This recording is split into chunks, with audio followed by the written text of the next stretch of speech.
At Fox 5 Live Apple Radar, where there are a few light showers. Many of these returns on radar may not even be hitting the ground, but you can see a string of showers stretching over parts of Oconee County, rolling into Clark counties, along with Gwinnett and Walton County at this hour. Most of us are just dealing with low-hanging clouds, and that will be the same story throughout the day. Maybe a spoke of sunshine reaching the ground. Temperatures warming up to where they should be for this time of the year. Warmer tomorrow as those easterly breezes relax. We'll have a wind coming in out of the south that will hoist temperatures, but it will also bring in some additional moisture to give way to showers and storms ahead of a cold front on Wednesday. The rain chances aren't great at 40%, but still it will give us a little bit of something before things dry out and clear out towards the latter half of the week. Ladies? All right, Jonathan, thank you. And thanks so much for joining us for Good Day Atlanta. Sherry is coming up next. And we always invite you to join us on our website, fox5atlanta.com, on Fox Local, and on the Fox 5 Radio 1 network at 107.9 HD2 FM. Also, like all of our pages on social media and our Fox 5 Atlanta YouTube channel, and join us again for Fox 5 News at noon.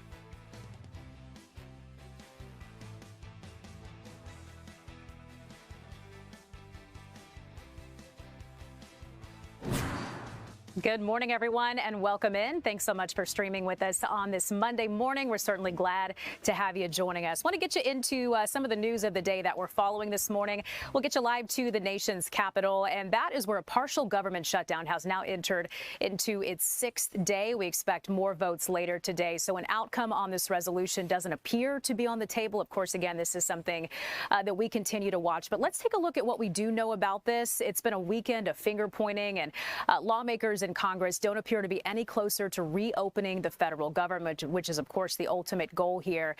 President Trump on Sunday placed the blame squarely on Democrats, saying the government could avoid being shut down if they were willing to bring more to the table, is what he's saying. So he also told reporters before boarding Marine One that the looming layoffs are, quote, up to them. Again, those are the words of President Trump, referring to Democrats who voted against a bill to fund the government and avert this shutdown that we now find ourselves in. So the federal government shut down at 12:01 a.m. Eastern time on Wednesday, and that forced agencies to send home workers in roles that are not considered to be essential. House Speaker Mike Johnson just spoke on the GOP side of things a few moments ago, so let's listen into what he said. Here we are again in another day of Democrat shutdown. So I wanted to come out and just share with you some thoughts, answer some questions, tell you, I guess, reiterate the simple truths of how we got here. Those truths have been obscured just a bit because the Democrats are in a relentless effort to spin the facts, but it's always good when the facts and the evidence are on your side. And I don't want you to listen to the arguments of politicians. If you're watching at home, I want you to look at the real facts.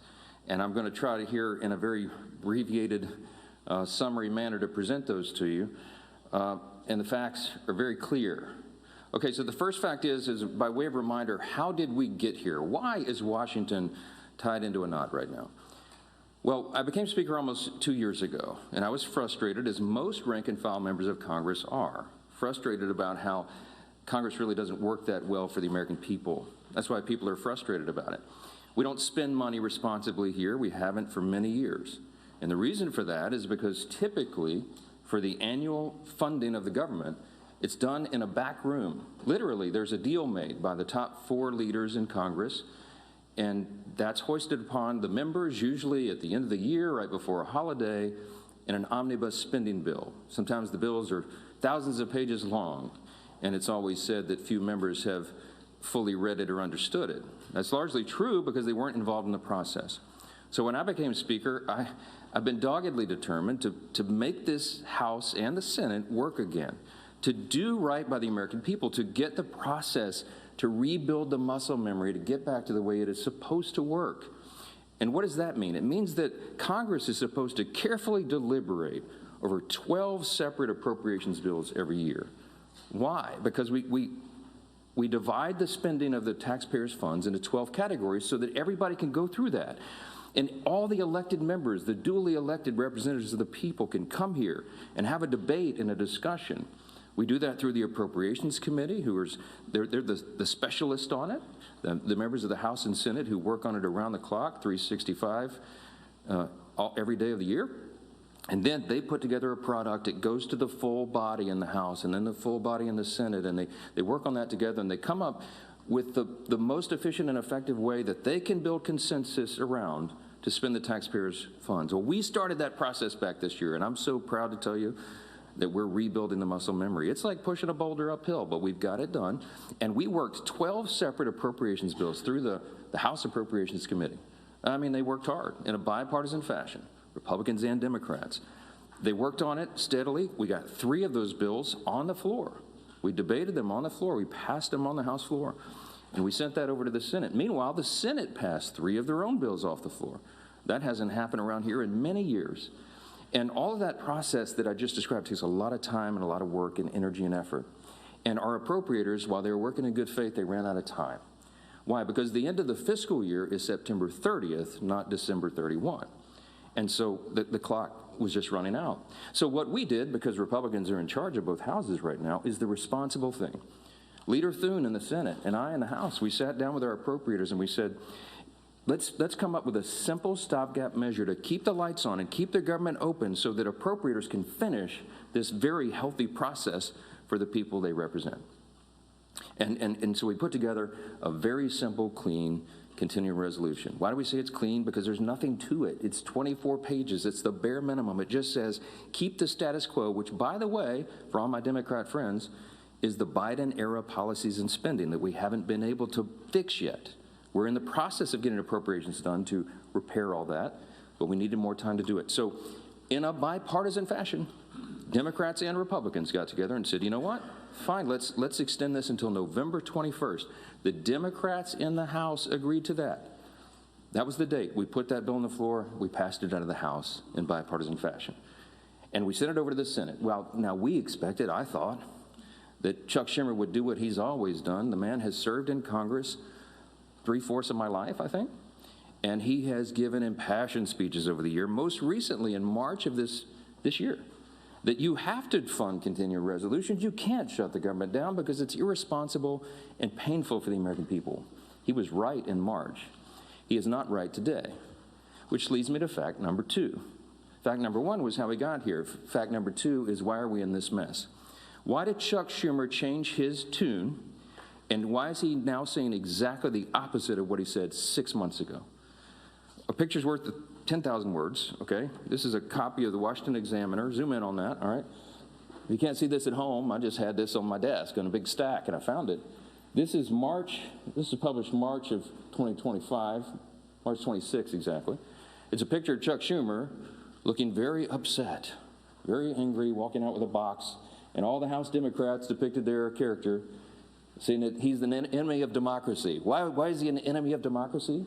Because the far left base in the Democrat Party has turned on Chuck Schumer because he did the responsible thing, get the lights on. Why? Because they want him to show a fight against President Trump. So Schumer doesn't want to be in this situation again. So he said, my gosh, he got his staff together and he got the far left wing of the party. He said, what do you want? What do you want me to fight on? So they created a red herring. A red herring is a distraction. They decided that they would pick a fight on health care. Well, let me look right into the camera and tell you very clearly, Republicans are the ones concerned about health care. Republicans are the party working around the clock every day to fix health care. This is not talking points for us. We've done it. A big part of the One Big Beautiful Bill, the Working Families Tax Cut, was to fix health care. Health care is broken in America. It's too expensive. The quality of care needs to rise. We need more access for more people, and we have lots of ideas to do that. But that issue is for debate in the next 3 months. It always was. We have members working on that. The tax credit, the subsidy you've heard about that expires December 31st, there's a lot of thoughtful debate and discussion that has already been going on about that and will go on about that. But that's a December 31 issue. So Chuck Schumer is scrambling. He has to have an issue. None of their policies are very popular. So they decided to lob onto health care, and he decided to claim to all of you that is the issue with government funding. It is not. Those are 2 totally separate things. The clean continuing resolution would simply keep the lights on so that the members in the House and Senate can have those debates on health care. We were always planning, and we have lots of ideas on the table on how to fix it, but we don't yet have consensus on it because it's very complicated. We have time to do it. The month of October is a critically important time for us to get the House and Senate working on that very issue, but they're delaying it because they needed a red herring. So in his desperation, we get to fact number 3. In his desperation, they decided to create the red herring. They decided to claim that this is all about health care, which the September funding issue never was. That's a December policy issue. He tried to create it as a September funding issue. And in his desperation, they hastily filed an outrageous counter proposal. It is a wild wish list of big government liberal nonsense that we can't do. Their priorities that they crammed into this. Now remember, a simple 7-week stopgap funding measure, the CR, that we passed out of the House in bipartisan fashion was sent over. And Chuck Schumer filed a counter proposal. Now this is his words, not mine. These are not Republican talking points. These are the facts. 2 exhibits real quick, as I've shown you before. This is page 57, an excerpt of his bill, section 2141, where you see that right there that they want to repeal the health subtitle of the big, beautiful bill. The one big, beautiful bill, the Republicans got signed into law July 4th.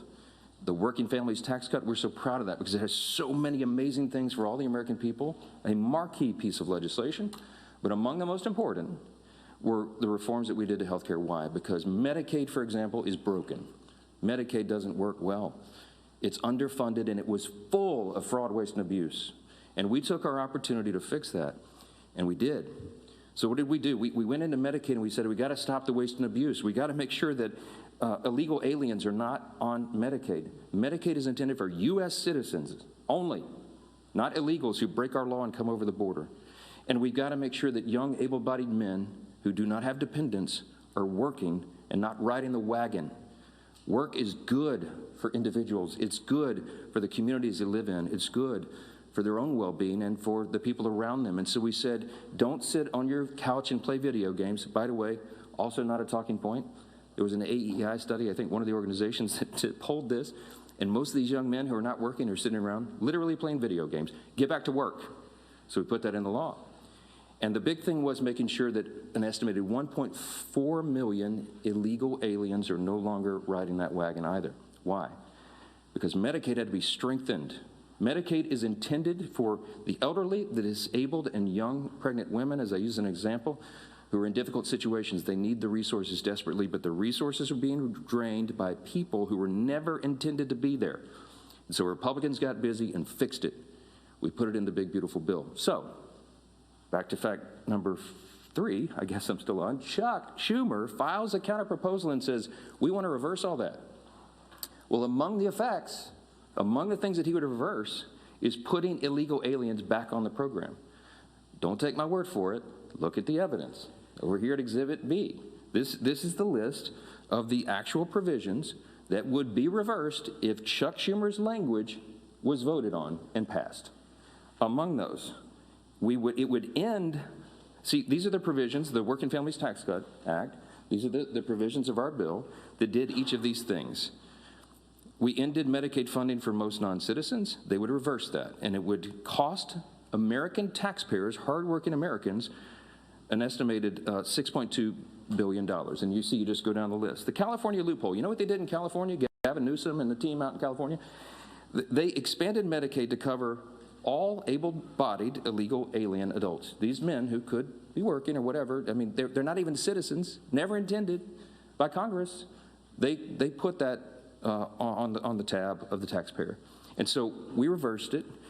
Chuck Schumer would repeal that. He would repeal those repairs, and this is what it would cost you. Do the math. I won't go through each line, but it's on the website, speaker.gov. You can pull this up. It amounts to $192 billion, $192.8 billion. So almost $200 billion that Chuck Schumer wants to put back in. Also, by the way, while he's repealing our health subtitle, he would also repeal the $50 billion that Republicans put into the bill to support our rural hospitals around the country. Why would Chuck Schumer do that? Because he's desperate for political cover. Let me keep going on this. By the way, these are enhanced COVID-era spending under Joe Biden for all this healthcare stuff. It was stolen, fraud, waste, and abuse, rife throughout the programs, and we fixed it, and they want to reverse that. By the way, this has always been what the Democrats wanted to do. You all remember, I know, the 2020 presidential election. We've all seen the video over the last week or so, where they asked every single candidate for the Democrat nomination on the stage running for president, is it your intention to give health care to illegal aliens who come into the country? Every single one of them raised their hands, including Joe Biden and Kamala Harris, and that explains a lot of this. All right. That's the facts. And I went on all the shows. I've been on all the programs, as many as I can, to just lay this out. And on some of these programs have been followed by Chuck Schumer or Hakeem Jeffries back and forth. Not one time have they been able to refute what they themselves put in writing. I hope that you will ask them about this. I hope that you will ask them, if it is indeed not your intention, why did you say that? Why did you do that? This is a key part of what they put into their counterproposal, which, by the way, amounts to $1.5 trillion in new spending that they want to strap onto a 7-week, simple, 24-page stopgap measure to keep the lights on so we can do our work. Fact number 5, don't ask me, because here's the answer. Why aren't you negotiating? There's nothing for us to negotiate. The House has done its job. The House Republicans right now are working hard in their districts all around the country. They're meeting their constituents' needs. They're going and explaining and providing the answers, and they're trying to help them navigate through this madness. Some of our Republican colleagues, we had a big conference call on Saturday. Many of them are working throughout. They're making trips to all their rural hospitals in their district to help them navigate and access this fund that Chuck Schumer is trying to take away. Republicans are on the job. We want to improve health care. We have ideas and plans to do that, to fix the COVID level madness and adjust Obamacare so that it works for more people, so you have higher access to care and the costs are reduced. And so they're doing that right now, but there's nothing for us to negotiate or to debate right now, because the House already did that. The House did its job. We passed our bill. We did the job to keep the government open, and now it's on the Senate Democrats. And that's the final fact, and I'll take your questions. Fact number 6, hold on, wait. It's just a tease. The ball, I have to finish my case. Here's my closing argument, okay? The ball is in the court of the Senate Democrats. There's only a handful of people in the country who can solve this problem. There's 47 Democrats. Well, 46 and one who caucuses as an independent, I think. I lose track. But there's about 47 of them that caucus together as Democrats, okay? Here's the problem, remembering from civics. We don't have enough Republican votes to fix this, because it takes 60 votes in the Senate to break this impasse, to open the government. There's only 53 Republicans in the Senate. We need some Democrats to be thoughtful and responsible and do the right thing. Because why? Because real people are being hurt in all these political games. As Chuck Schumer is trying to cover himself and not have another series of articles like this, okay? That's why this is happening. There's a trend in New York that Chuck Schumer represents of electing Marxists. They're about to elect an actual Marxist as the mayor of New York City, the once cradle of capitalism, the largest city in America. It's stunning.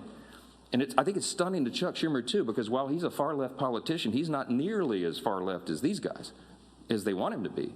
And so he's trying to find political cover, and in doing that, he's hurting real American people. Who's being hurt? Women, infants, and children on their nutritional programs that are now stalled. Veterans' health services that they desperately need and demand.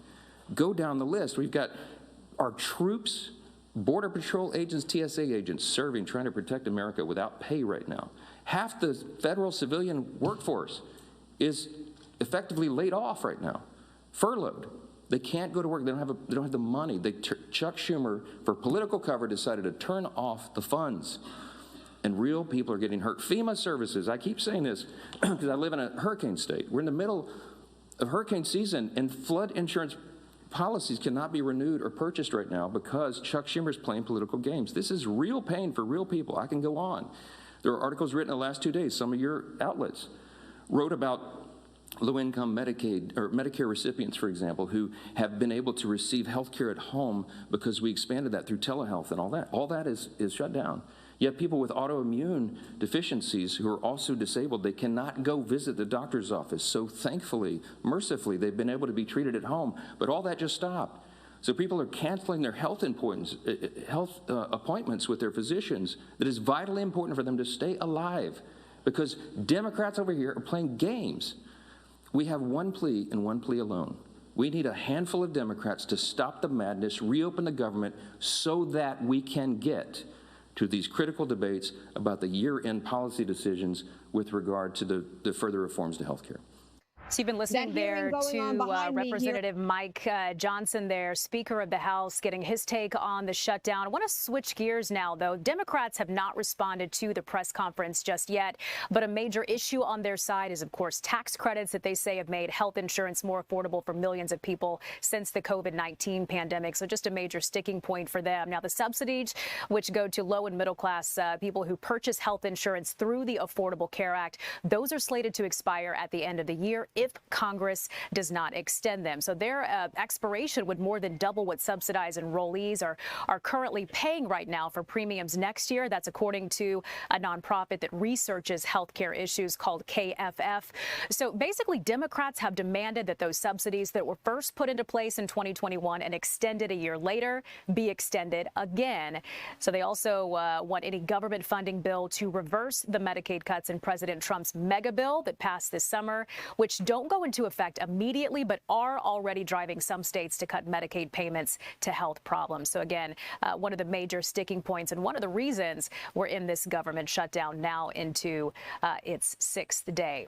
So as you know, there have been lots and lots of impacts so far when it comes to the shutdown, and that's the truth as well when it comes to travel. So we have Maddie Bourgerie joining us now. She's a travel expert with more than a decade of experience in the travel industry, just to break down some of the impacts that we've seen. So Maddie, good morning, and thank you so much for being on with us. Hi, good morning. Thanks for having me. Hi. All right. We have a lot to cover. Folks may have some questions about an upcoming trip that they have or just some plans that they have when it comes to travel. So let's start with this. What about national parks and federal attractions? Have we seen any changes there, Maddie? So national parks will remain as accessible as possible during the federal government shutdown. However, some services may be limited or unavailable.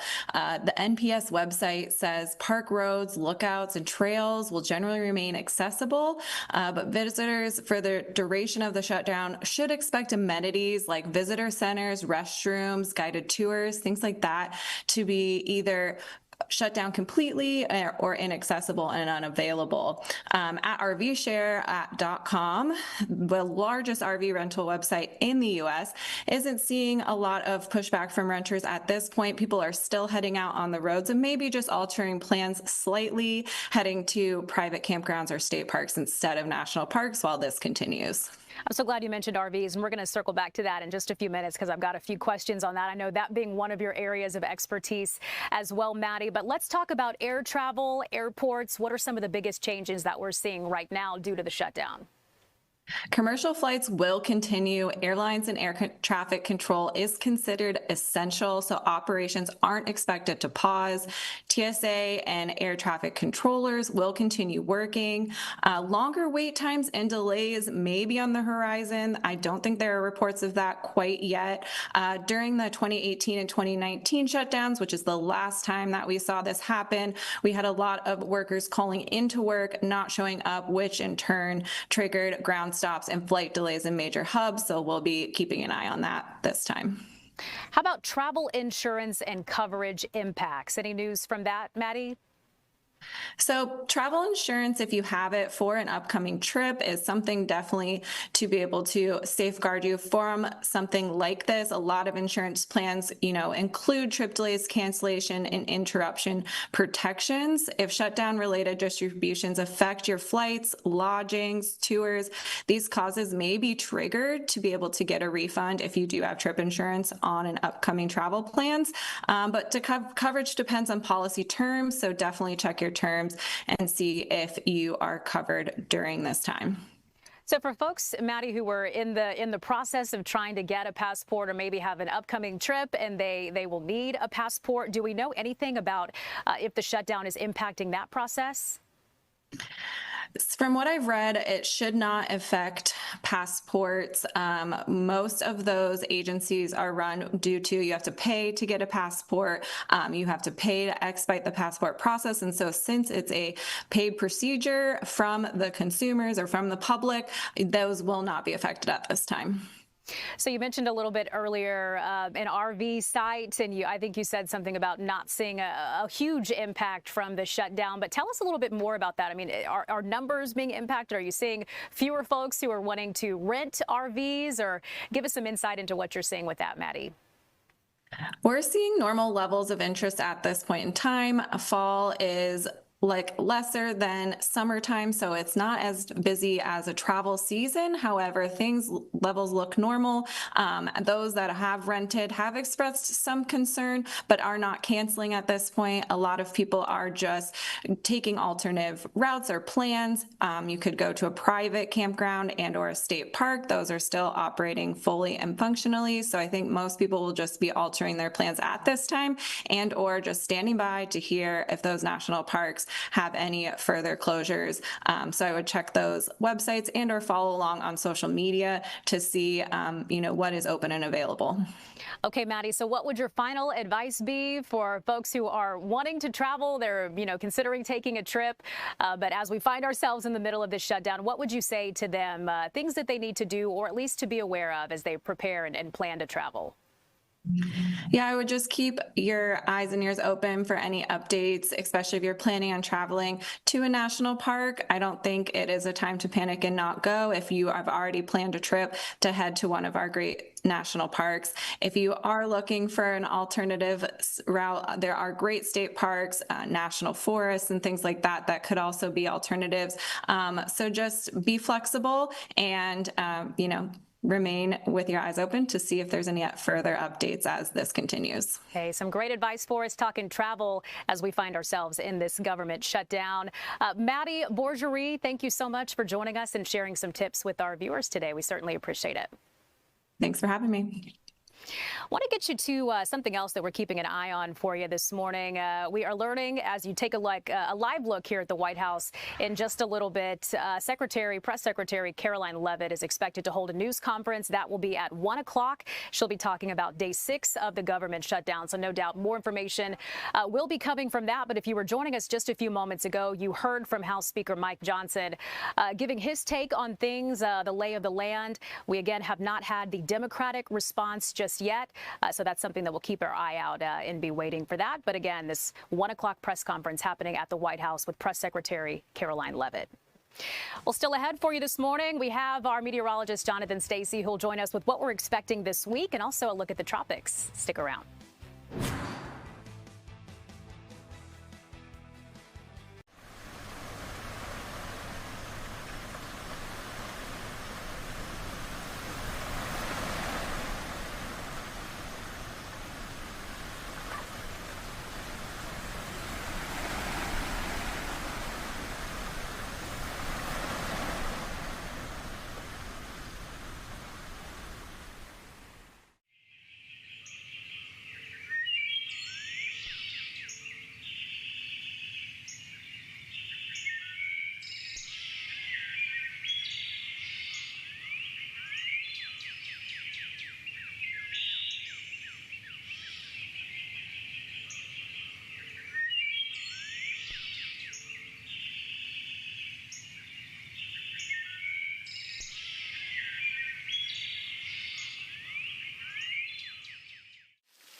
Welcome back, everyone. We're happy to have you streaming with us on this Monday. So let's get you caught up on the forecast. We have meteorologist Jonathan Stacy joining us now. So, Jonathan, good to see you. You have to be the sunshine for us today because it's certainly not outside. Honey, you better bring your own.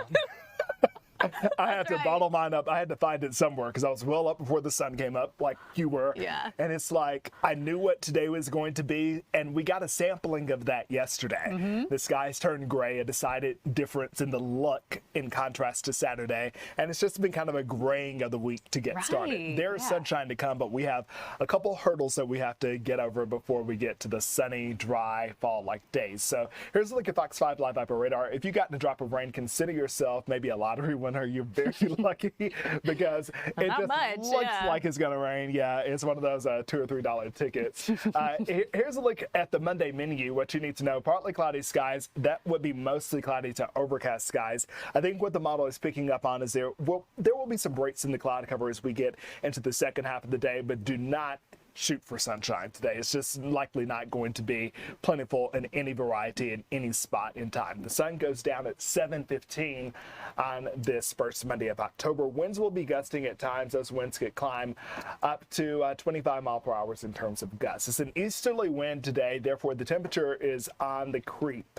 A slow climb to a high somewhere near 78 degrees. In fact, 78 is where we should be for this time of the year. So as we go through the next few hours here, once again, we'll just kind of linger and languish in the 70s. Your high temperatures across the board here. It looks like everywhere will likely reach the upper 70s, a couple 80s maybe sneaking in for our western communities. By noon, we're at 76 degrees. Tomorrow, looking good with sunshine making a bit of a return. So today's quite gloomy. Tomorrow, not exactly. In fact, we'll start out with temperatures in the mid to upper 60s across the metro area. We can't drop the temperature, the air temperature, lower than the dew point temperature. And so those overnight lows are an indication of that return of moisture. And you can feel it outside. And then you can definitely see it in the cloud cover.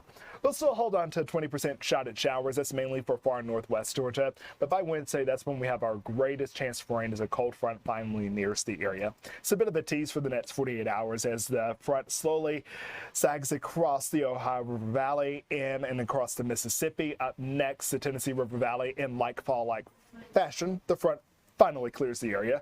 Wednesday, it makes a bit of a approach on the area, but there's not much moisture associated with it. If you want to find the moisture, you have to go up really to the north of the Mason-Dixon line where they'll find the fair share of showers and storms, but I can't rule out a rumble of thunder or two here in our neck of the woods.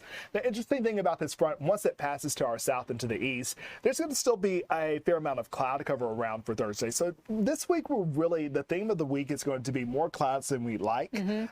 These fall days typically are really bright. You know, we have the shorter days, but at least we have a lot of sunshine to work with. This week, not so much, but by Friday, I think we'll be able to clear things out. This is not a really significant rainmaker on either side before the front comes through or as it's coming through. Once again, the lion's share of the rain will likely be off coast and to our north.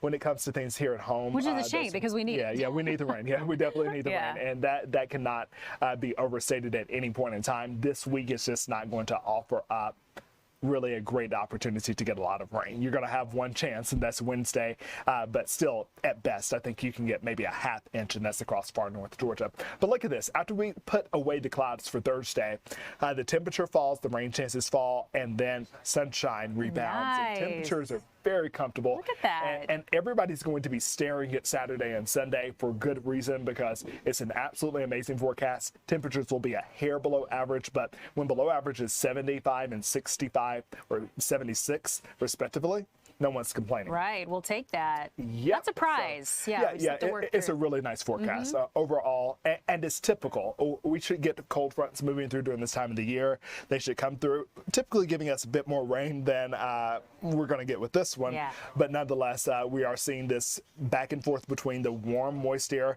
and the cold, dense air and cold air. Cool air is coming in to kick us off a pretty nice weekend. I will say this, Elise, October is generally our driest month of the year, so we don't, they're not great expectations for fall fronts in October anyway. Yeah. Okay, very nice. Okay, so liking what we see there at the end of the week, so that should be nice. Want to really quickly, before we let you go, talk about hurricane season. So we've been pretty unaffected, I guess we can say, here in Georgia at least. It's really interesting. How do you characterize a hurricane season that's been uneventful? Do Yeah. you say it's impressive? Do you say it's Right, great? right. Like, how do you say, or is it bad? Right. Like, well, I think after, the seasons of yore, the ones we've had over the past few years, we'll take what we can get out of this one. And that's this curve that happens well before these storms actually get close to the U.S. East Coast mainland specifically. So as we look here, you can see there's a 70% chance for a disturbance to develop as we get deeper into the week. But as we see here, it starts to curve as we move in and through the week. We'll see maybe some impacts to the lesser and greater Antilles, but we'll keep you updated on that. Jerry would be the name. All right. Yeah.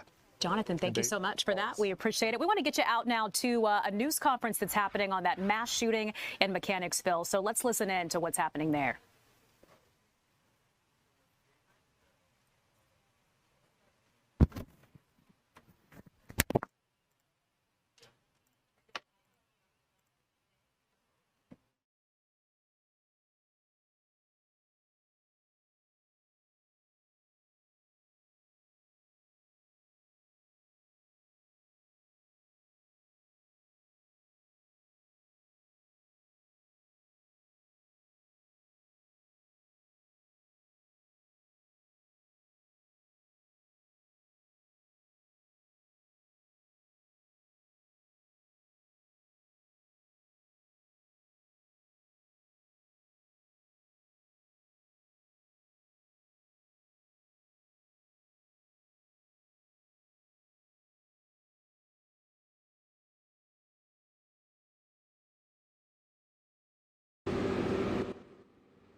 Good morning. Say your name, spell it in case somebody. My name is Harold Spence, Harold Spence. I'm a partner with the Davis Bozeman law firm. Back on August 10th of 2024, they were celebrating Mechanicsville Day in the historic neighborhood of Mechanicsville.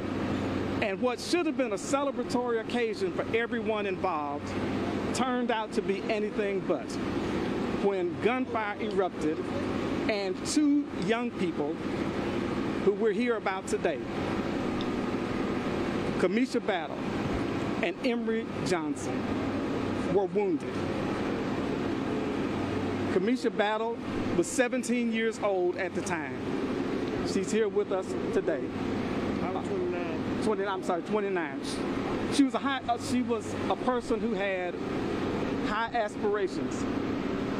She was called somebody who was very motivated for her future.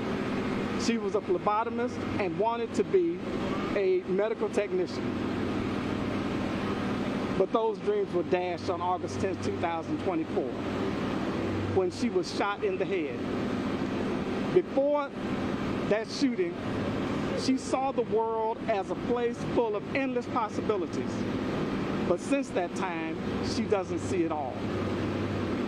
Kamisha Battle is blinded. You'll hear from Kamisha Battle in just a moment.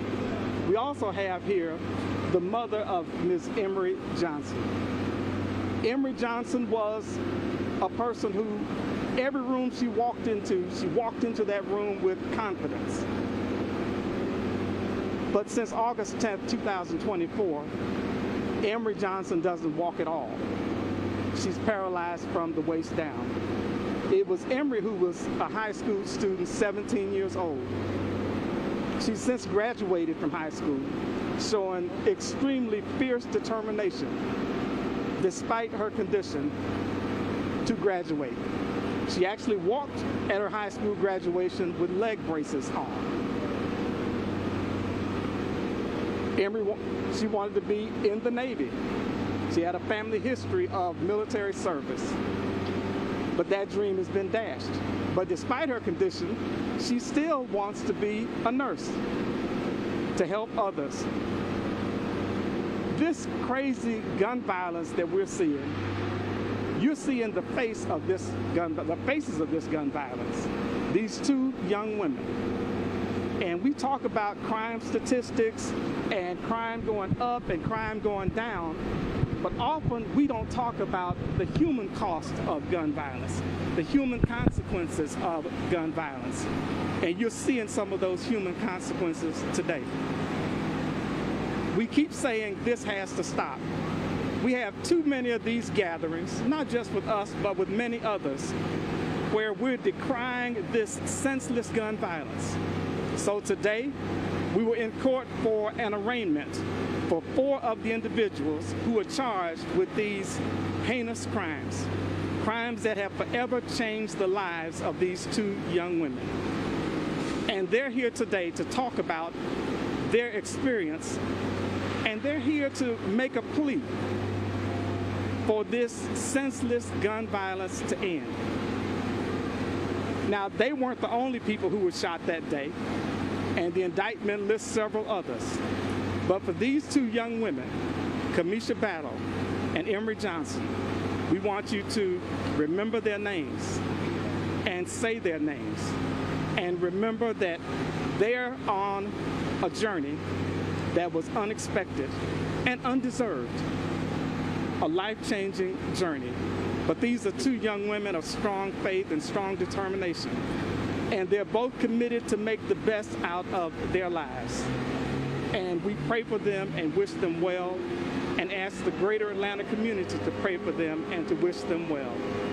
Lastly, after these shootings occurred, the city of Atlanta put out a statement offering the obligatory thoughts and prayers.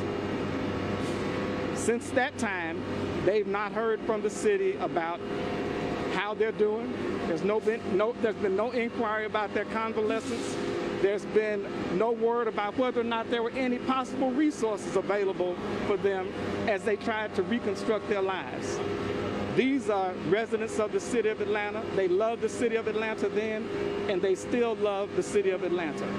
But more than anything, they love life, and they're here today to talk to us about the life that they look forward to. There are all 4 of the defendants in court? All 4 of the defendants were in court today. Yes. We understand that there may be a 5th defendant whose situation will be addressed in the future, but as of today, there were 4 who were in court. Before we get to her, one of those defendants stood out here and said that he had nothing to do with the shooting, that he is an innocent bystander. He was trying to get away like everybody else. Well, a grand jury heard the evidence against these individuals, and a grand jury decided that there was sufficient evidence to charge him with the crime. Ultimately, a jury may be called upon to decide whether or not his claims of innocence are true or not. But as of right now, he stands indicted, charged with the harm that resulted to these 2 young women. Kamisha, can you say your name and spell it for us? Kamisha, can you move over closer toward me a little bit, Kamisha? It's K-O-M-E-C-I-A, Battle, B-A-T-T-L-E. What was it like being in court with them, the defendants in there? Very emotional. And I just believe that I don't think no one should be on bond, out on bond. And the victim advocate, they didn't let us know. They called and said 5 was arrested, but not knowing they was out on bond until I got here today. Ms. Battle, how has this impacted you? Your attorney has talked about it a bit, but tell us how this has changed your life.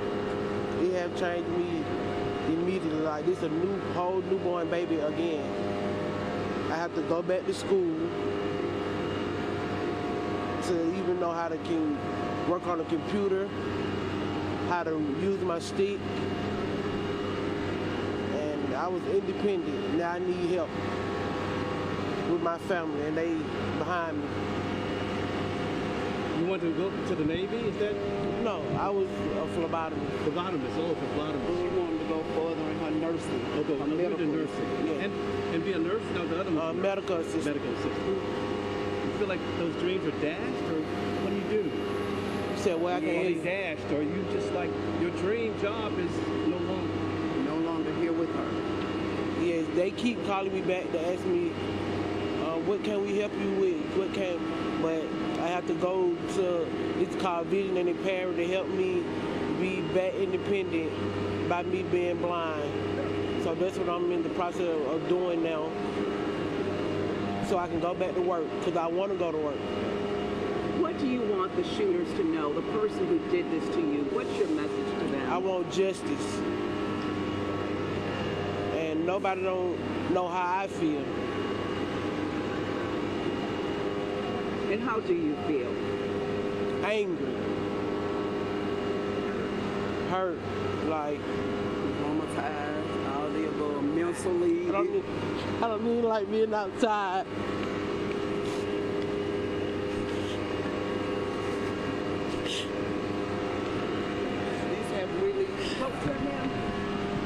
I'm her mother, and these have really mentally messed us up. These have really took a hold on not only me and my daughter, but my family. As of the young lady who was paralyzed, I speak with her mother on occasions, and I know these have messed her up. We just try to pray together and try to ask God to give us strength to get through this, but we're never gonna be okay. Never gonna be okay. These have really damaged us as a whole. And we want justice, and we as mothers, we will fight until we get justice. And we're gonna fight until everyone that was held accountable for this be held accountable. I was on life support. I had to learn how to talk and walk again. And my daughter had a successful life, and now her successful life was that she wanted a house built from the ground, and she still is going to get that. With the help of the city of Atlanta that we haven't heard anything from, and I can't understand all this stuff is going on in the city of Atlanta. Why we haven't heard from the Atlanta mayor, Andre Dixon? Why he haven't checked on these people? Why he don't even know if they still here with us? Because you know what? No one cares. No one haven't reached out to us. No one haven't did anything, and I have a problem with that as a mother. What's your name, man? Tabitha Cozy. Spell your last name. Cozy, C-O-L-Z-I-E. I have a real problem with that no one have checked on us, no one have came to talk with us, and we even asked with our attorney, can we get in a meeting with Andre Dixon, and he had to see his attorney. How is that to us who voted you in that you don't want to even speak with your civilians? That this mass shooting happened at your park and we can't even speak with you. That's ridiculous as a mayor of the city of Atlanta. So we have here Ms. Kiamisha Jordan. She is the mother of Ms. Emery Johnson, the young lady who now has to use a wheelchair. Say your name and spell it.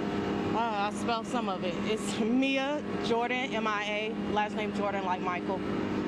I don't really know what to say. I'm speaking on behalf of my daughter. She's not here today because my daughter wants a very, very vibrant, beautiful, beautiful girl. Now will no longer come out the house, let alone if you could just get her out the bed or out the bathroom. It's weird, but she spent most of her time in her chair, just locked in the restroom most days. My daughter was an absolute go-getter before this. She didn't deserve none of what she's gotten. She's not perfect, but she was only a child just trying to enjoy herself. And the consequence of just going out to enjoy friends within 30 minutes that she received is unfair. I do want justice.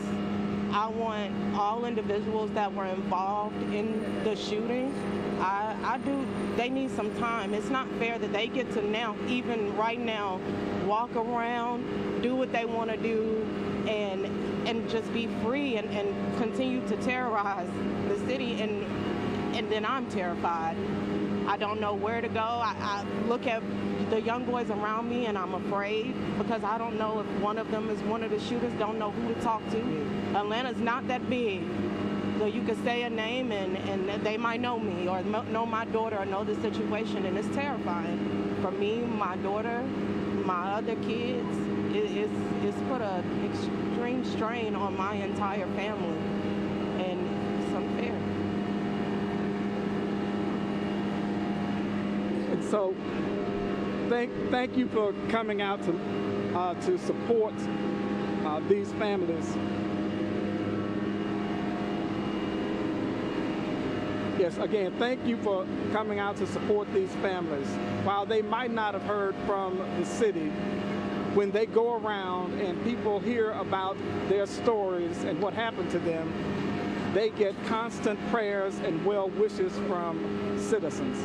So we ask that citizens would continue to pray for these families. At the end of all of this, whenever the criminal trial ends, we'll all walk away from this.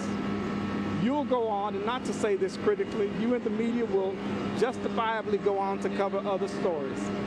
As lawyers, we'll go on to handle other legal matters. But it will be the families and loved ones left with the aftermath of the consequences of this senseless gun violence. We see this proliferation of guns in our communities.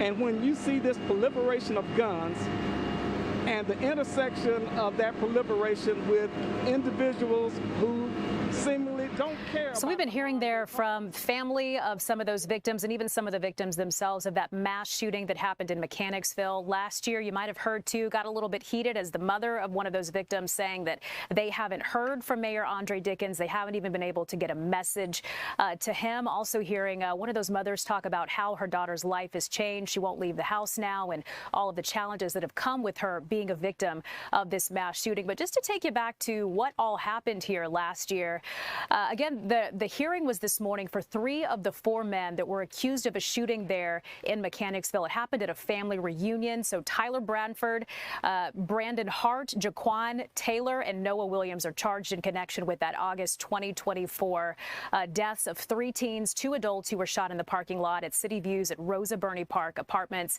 So witnesses told police a car pulled up, shots were fired into a crowd of people before that car sped off. Branford, Taylor, and Hart did not have attorneys present at their arraignment today. Branford pleaded not guilty. Williams was not on the docket. So again, that press conference there continues. We'll be sure to keep you updated with the very latest on what is happening with that. But switching gears now, I want to take you to some good news that's happening in the city of Atlanta for a restaurant that so many people know and love. Nakato Japanese restaurant has been shut down for about 3 months as they revamp and get ready to welcome diners back. So Paul Milligan was there this morning getting a first look. Well, I am very happy right now. I may be the happiest I've ever been in my life because it's early in the morning and I'm getting a full breakfast at Nakato Japanese restaurant. And this plate was much fuller a minute ago, so don't judge by the leftovers right here. I am so happy to be here because Nakato Japanese restaurant is just about ready to welcome back diners. And if I'm happy about it, I know Sachi is really happy. How do you feel right now? I miss my guests. We've been in renovation mode for the past 3 months. Over the summer, and I'm just ready to see the guests come back. Feel the love, because you really do have that with your customers. When a restaurant's been around for 53 years? 53 years. Yeah, you've certainly built that relationship. Something you told me earlier that I thought was so interesting, though, is this plan for the renovation goes back much longer than 3 months. How long have you been planning this? It's been 8 years. Wow. What took so long, Sachi? COVID. Yes. So we were planning it, and then COVID happened, and I just wanted to make sure my staff was taken care of first before we did anything big like this. Yes. Sure. And so now was finally the time. So talk about what you did in those 3 months. What are some of the biggest changes people will notice when they come here? We replaced all the equipment on the hibachi teppanyaki side with new grills and new hood system. And then we have an awning that covers from the valet area all the way to the front entryway, just because I hated the guests going through the weather. We also have a brand new bar that I'm really excited for everybody to enjoy. Right. Why did you feel like those were things you needed to do? What made you say, hey, we should refresh the bar area? So my family's been in the restaurant industry for 53 years, and I wanted to take it to the next level in my generation to continue the legacy. Yeah, I mean, your grandmother founded this restaurant, and so I asked you this when I first walked in. What do you think she would say walking through the restaurant today? I think she'd be proud. Yeah. Yes, just that her legacy is continuing and thrive in the Piedmont Heights area where she picked and landed after coming to the U.S. Yeah, Yes. yeah, that's so great. Let's talk food for a minute. Okay, now again, this was much fuller a minute ago, but there's this eggplant dish. There were like 7 of them, now there's 2, and you know why? Because I ate 5 of them. What is that again? That is our nasu dengaku. It's our miso grilled eggplant. It is so good. It is so good. That's one of my favorite, and it's a popular dish that not many of the other restaurants have. Yeah, I've never had anything like it, and I loved it. Okay, next up, of course, you are famous for your assortment of sushi. Yes, we get fish flown in 2 to 3 times a week, and we have the freshest ingredients, and we love featuring it seasonally. Yeah. Yes. And next up, is it correct that this is a bento box? Yes, here? it's a shokado bento.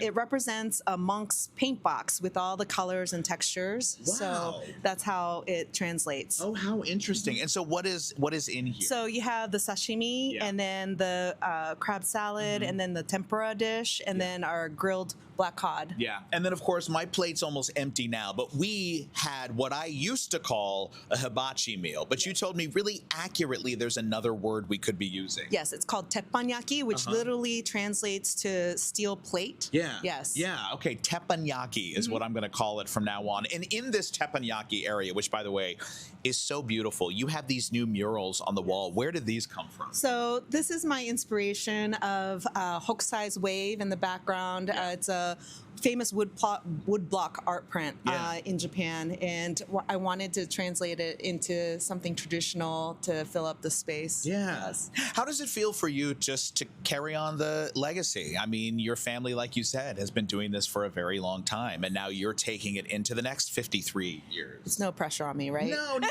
at all. You know, look, I'll tell you, you knocked it out of the park, my friend. I appreciate that. Yes, but we're here to stay, and we double down on the neighborhood, and we appreciate everybody coming in and enjoying 3 generations worth of guests too coming in, and we want to support that. Yeah, and we should mention too, I mean, here on Cheshire Bridge Road, if it's been a while since people have been over here, because there's been a lot happening on Cheshire Bridge over the past couple of years, as we know, but you've got restaurants here that are institutions. You've got Nino's, you've got the Colonnade, you've got Nakato. Yes, thank you. Yeah. We're happy to be part of it, and I take pride in our eclectic Cheshire Bridge Road. Right, right, absolutely. Well, Sachi, I'm still hungry. I mean, can I go back to eating? Yes, please. Thank you very much. I'm going to go back to eating, and you can do the same very soon when Nakato is back open to diners. Bon appetit. What would you say in Japanese? Itadakimasu. Perfect, that.